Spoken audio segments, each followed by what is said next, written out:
सदृशं चेष्टते स्वस्याः प्रकृतिर्ज्ञानवानपि प्रकृतिं यान्ति भूतानि निग्रहं किम करिष्यति।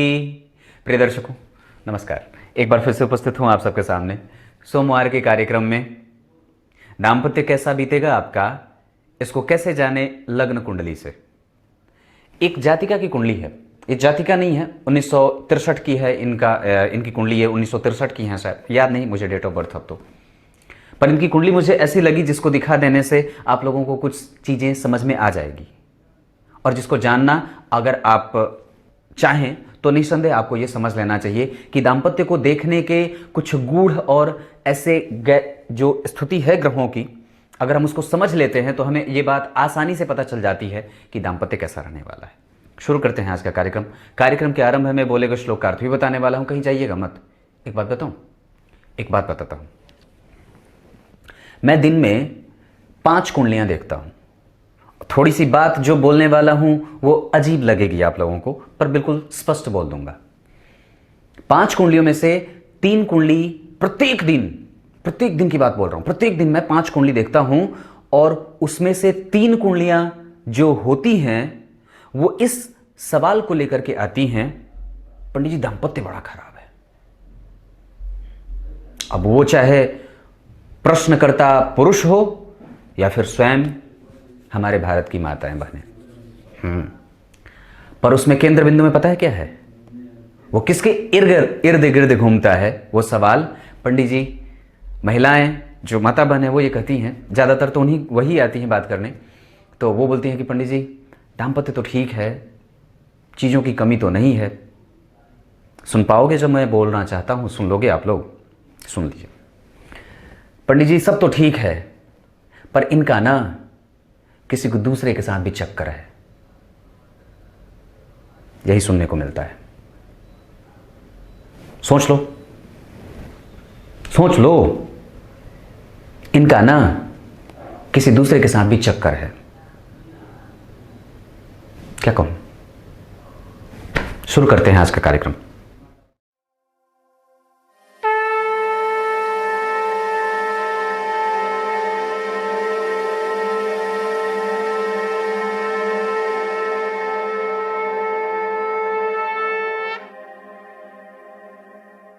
आइए अब आपको विषय पे लेके आता हूं, ध्यान इधर रखिएगा बगुले की तरह।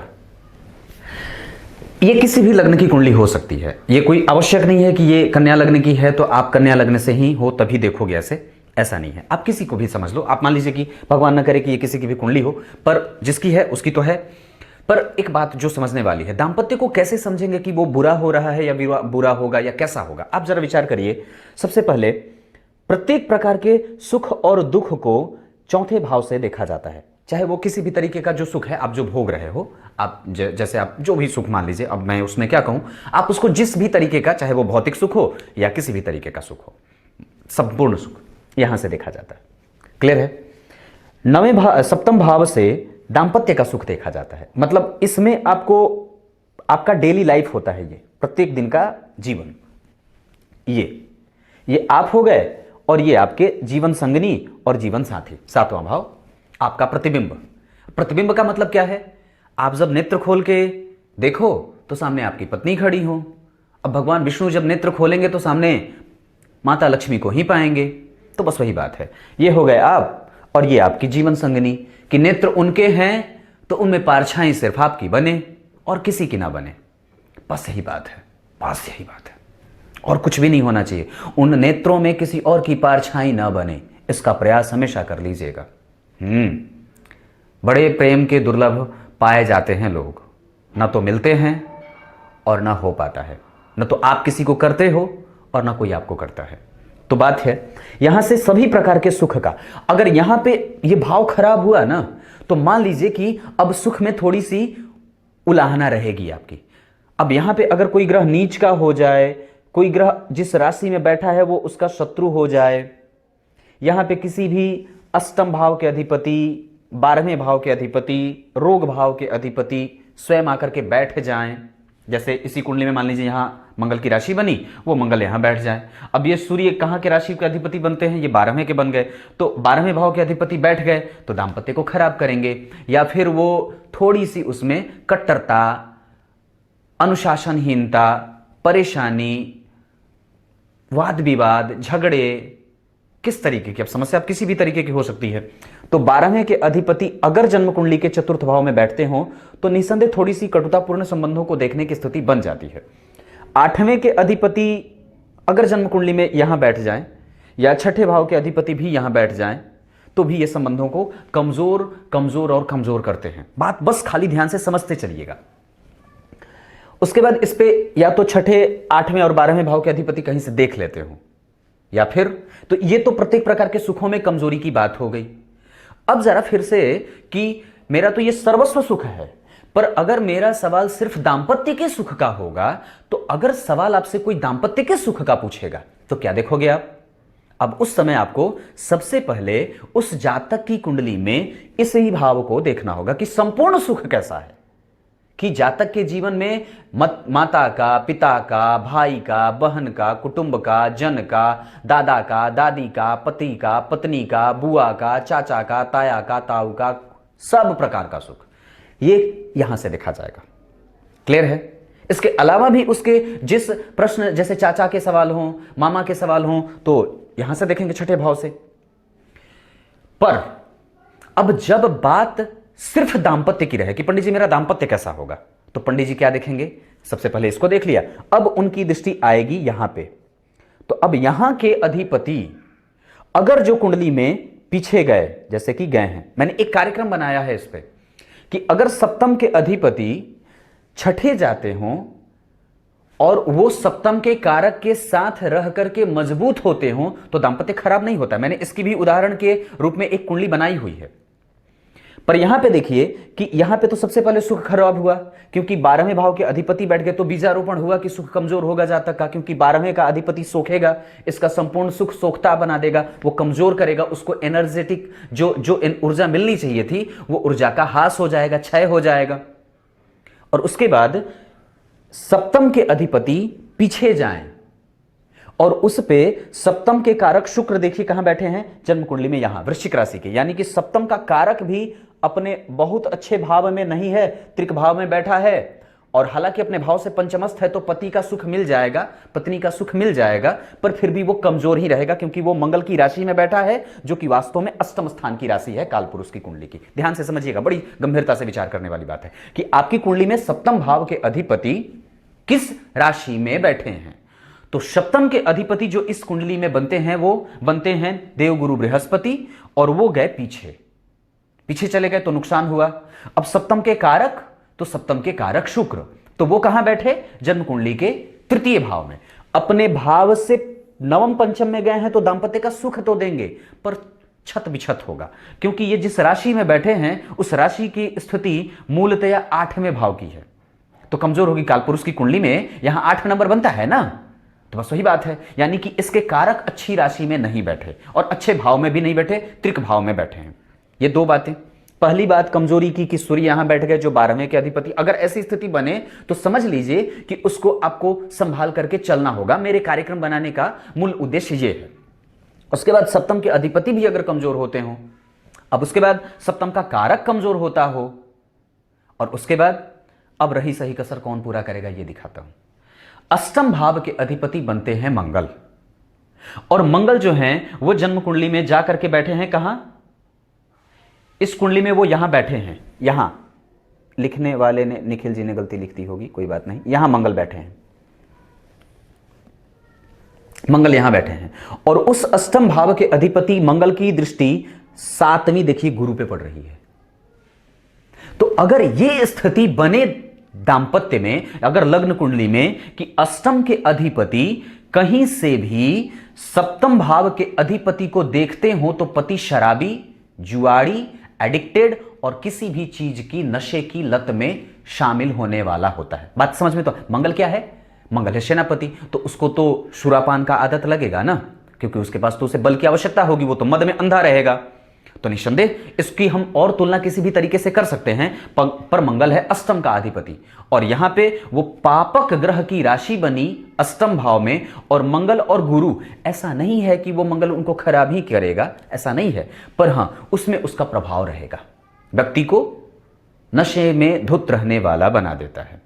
तो अगर अष्टम, अब ये किसी भी तरीके से आपको परेशान कर सकता है, कोई आवश्यक नहीं है कि वो खाली नशे में ही रहने वाला होगा, वो किसी भी तरीके से आपको परेशान कर सकता है, इसकी बात की गारंटी है। क्योंकि अष्टम का अधिपति सप्तम के अधिपति को देख रहा है और उसके बाद अष्टम के अधिपति की चौथी दृष्टि सप्तम के कारक ग्रह शुक्र पे पड़ रही है। मंगल की चौथी दृष्टि पड़ेगी ना, 1 2 3 4, मंगल यहां से अष्टम के अधिपति होकर के विदेश में जाकर के देखिए शुक्र को, ये सप्तम के कारक। सबसे पहले तो यहां पे क्रूर ग्रह की राशि की स्थिति बन गई, सूर्य बैठ गए, यहां के अधिपति ऋण से संबंध बना लेते हैं और 2 केंद्रों के अधिपति होकर के अगर गुरु इसी कहीं पे यहीं पे कहीं बैठे होते तो शायद ये भाव को बल दे देते, मजबूती मिल जाती, पर वो मिल नहीं रही है। वो रोग में जा रहे हैं, रिपु बन रहे हैं, वो दाम्पत्य में आपका पति ही आपका दुश्मन बन बैठा है, वो किसी और को नेत्रों में बसा चुका है, या तो शराब को या तो फिर किसी और चीज को। तो इसको समझने की आवश्यकता है। और दरअसल ऐसे अगर आप लोग देखेंगे तो बात बड़ी समझ में आ जाएगी कि सप्तम में कौन ग्रह बैठा, तो विदेश का अधिपति बैठ गया। सप्तम के कारक कहां बैठे, तो किसी अच्छी राशि में नहीं बैठे, नवम पंचम के संबंध में थे, इस वजह से उसका वो लाभ देते हैं कि व्यक्ति, और वो मंगल की राशि में है, मंगल सुरापान कराते हैं ना, तो वो स्थिति रही। उसके बाद वो मंगल की दृष्टि पड़ गई, तो ये प्रबलता और भी, शुक्र को मंगल सपोर्ट करते नहीं है, मंगल शुक्र को सपोर्ट करता नहीं है, तो ये स्थिति और भी कमजोर हो जाए। ऊपर से अष्टम के अधिपति मंगल गुरु को देख रहे हैं जो कि सप्तम का अधिपति है, तो ये कमजोर। अब जरा विचार करिए कि अब यही स्थिति नहीं है, इसके बाद भी और कई सारी चीजें हैं जिसको कि समझना आवश्यक होगा। मैंने जन्म कुंडली में मेरे शब्द निकले हैं तकिया भाव, मैंने उसे तकिया भाव कहा है। कुछ दर्शक इस पे हंसते भी हैं कि पंडित जी कहां कहां से शब्द निकाल के लाते हो, ये तकिया भाव है। क्लियर है? यहां से पति और पत्नी एक साथ एक ही बिस्तर पे तकिया पे उनका शर होता है और यहां पे चंद्रमा अकेला बैठा है, उच्च का तो है, तो पत्नी, और ये जो जिस जातिका की कुंडली है वो धार्मिक होंगी, शुद्ध होंगी, प्रबुद्ध होंगी, मजबूत होंगी, क्योंकि जन्म कुंडली में धन भाव का अधिपति है, अगले भाव में बैठा है और साथ ही साथ वो भाग्य का भी अधिपति है। तो ऐसी स्थिति में शुक्र और चंद्रमा, व्यक्ति अपना जिनकी कुंडली है वो अपने पति के प्रति समर्पित होकर के जीवन जीने की कला में सिद्धहस्त है। उसको पता है कि मैं कितनी सती साध्वी हूं, और वो बिल्कुल है, क्योंकि शुक्र और चंद्रमा का संबंध कभी भी दांपत्य को कमजोर करने से टूटने से रोकता है, उसको कमजोर करने से बचाता है। मैंने एक कुंडली में एक कार्यक्रम भी बनाई है इस पे कि शुक्र को अगर चंद्रमा देख लेते हो किसी भी भाव में, अगर जन्म कुंडली में, तो दांपत्य को और पति को या पत्नी को एक पतिव्रता और एक पत्नी व्रता बना देते हैं। यह स्थिति इनकी कुंडली में बनी, नहीं तो जिस तरह की स्थिति थी व्यक्ति दांपत्य को तोड़ करके बाहर निकल सकता था, पर वो नहीं किया। तो वो करने की शक्ति और क्षमता कहां से जागृत हुई? वो शुक्र और चंद्रमा के कारण, क्योंकि ये सुख का भाव भी है, यहां से भी सुख देखा जाता है, क्योंकि सुख का ये छठा है, यानी कि पर भी अगर मैं 5वें को देखता हूं तो ये दांपत्य का सुख भी होता है। यहां से भी प्रेम संबंधों का विचार किया जाता है ना कुंडली में, तो ये 5वें का 5वां, यहां से भी सुख मिला। तो यहां पे चंद्रमा की स्थिति और साथ ही साथ उस भाव का अधिपति उसे देख करके उसको बल दे रहा था, जिसके कारण व्यक्ति का दांपत्य टूटने से बचा रहा, पर पति की स्थिति खत्म हो जाती है, नुकसान में चला जाता है। ऐसे अगर समझेंगे तो कुंडली को जब आप मिलाने चलेंगे तो इस तरीके से समझने की आवश्यकता है। आप लोगों को मैं पक्के तौर पे बताता हूं, है गारंटी देता हूं, मैं कोई भी बात ऐसे यूं नहीं बोल देता। मैं जानता हूं मेरी अवस्था अभी छोटी है, पर जो बोलता हूं वो बिल्कुल मुट्ठी बांध करके जबरदस्त बोलता हूं। अगर इस तरीके का अध्ययन करके बैठेंगे और देखेंगे तो कुंडली कभी भी गलत फलादेश नहीं करेगी और पक्की फलादेश में आपकी स्थिति मजबूत हो जाएगी, आप पक्के ज्योतिषी हो जाओगे। इस तरीके से इस बात को समझना चाहिए। राहु का प्रभाव ये नहीं देख, ये सामान्यतः आपको क्या मिलेगा, राहु बैठे हैं 5वीं दृष्टि से शुक्र को देख रहे हैं, ये तो सामान्य दृष्टि है, पर ये जरा देखो जो मैं दिखाना चाह रहा हूं कि राहु की दृष्टि है, पर वो अलग है। वो राहु यहां के लिए ठीक होंगे क्योंकि यहां का अधिपति भाग्य में जा रहा है, उच्च का है, व्यक्ति को नौकरी में प्रभावित करने वाला देगा। सूर्य की स्थिति 10वें भाव पे है, नौकरी करेगा, व्यक्ति जाति का नौकरी में है। पर बाकी की जो चीजें हैं कि कैसे देखने की स्थिति बनती है, तो इस तरह से ये जो है इसका प्रारूप होना चाहिए। बात समझ में आ गई होगी। अरे बात बताऊं, एक बात बताता हूं, कुंडली के अंकों पे ना जाना कि कुंडली में कम अंक मिले हैं या कुंडली बहुत अच्छी मिल रही है, ना बाबा ना। हाँ हाँ हाँ हाँ, 32 के 32 गुण मिले हैं, पर दांपत्य खराब मैंने देखे हैं, मैंने देखा है, बिल्कुल सामने से बात करता हूं, मैंने देखे हैं। जब तक ग्रहों की और भावों की स्थितियां लग्न और नवमांश में अच्छी ना हो तब तक विवाह से बच जाना चाहिए। 1 साल लेट हो चलेगा भाई, चलेगा, पर ये कम से कम लोग अपने कुंडली को लेकर के मारे मारे तो नहीं फिरेंगे ना ज्योतिषियों के पास। पंडित जी ये देख लो, पंडित जी ये उपाय बता दो, पंडित जी। अरे भाई, पंडित जी के पास इतना वक्त कहां है कि आपकी कुंडली पे 1 घंटा चर्चा करेंगे, पर खुद से तो देख लो तो बच जाओगे। तब तक के लिए इजाजत दीजिए। कार्यक्रम के आरंभ में मैं बोले गए श्लोक का अर्थ बता देता हूं। गीता जी के 3रे अध्याय के 33वें श्लोक में भगवान ने बात कही है। जरा पास आना, मैं आपको एक बात बताता हूं। संपूर्ण प्राणी प्रकृति को ही प्राप्त करता है, और इसका मूल अर्थ यह है जो मैंने श्लोक बोला है कि आपका हठ क्या करेगा, क्या कर लोगे। अब इसको मैं आपको अलग तरीके से समझा देता हूं। किसके लिए कर रहे हो और किसके लिए भाग रहे हो। जिसके लिए भाग रहे हो वो आपके बगल में ही बैठा है, और वो तो चांदी है उसकी, वो तो सोच रहा है चलो कोई बात नहीं, कर रहे हैं करने दो, मैं तो खा ही रहा हूं। पर एक बात जरा बता देता हूं, मैंने कल के ही कार्यक्रम में ये बात कही थी कि ये संसार जो है वो आपके लाभ के लिए नहीं बनाया गया है।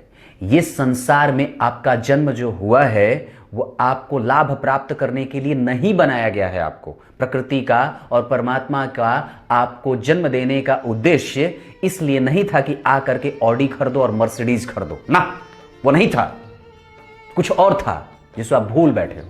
तो जरा देख लेना कुछ आगे पीछे की कुछ भूले तो नहीं हो। तब तक के लिए इजाजत दीजिए, कल एक बार फिर से उपस्थित होंगे आपके सामने। तब तक के लिए बहुत बहुत नमस्कार।